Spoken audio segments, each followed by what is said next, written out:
اور میرا سوال یہ ہے کہ اللہ تعالیٰ نے شیطان سے کہا تھا کہ آدم کو سجدہ کرو، تو شیطان نے کہا تھا کہ وہ مٹی سے بنے ہیں اور کہ میں کیچڑ سے، مٹی سے، ہاں جی کہ میں آگ سے بناؤں. میں آگ سے بناؤں. پھر تو آگ سے بننے کا کیا مطلب ہے؟ مطلب میرے اندر ایسی فطرت ہے جو صرف جلانے والی ہے لوگوں کو. کوئی ٹھنڈک نہیں پہنچ سکتی میرے سے. میں مولڈ نہیں ہو سکتا. مٹی کو تو مولڈ کر لو نا. اس میں مٹی میں خاصیت ہے.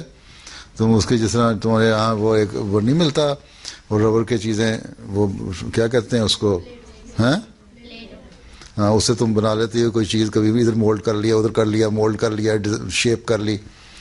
مٹی میں بھی خاصیت ہے، اس کو پانی میں گوندو تو اس سے ہو جاتا ہے.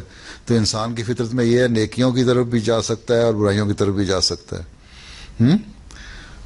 اور شیطان جو ہے اس نے صرف ایک طرف جانا ہے. فرشتہ جو ہے اس نے صرف نیکیاں ہی کرنی ہیں.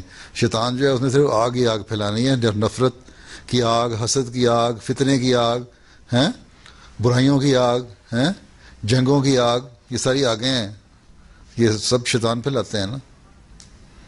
ٹھیک ہے، سمجھ آ گئی؟ جی جزاک چلو. اللہ.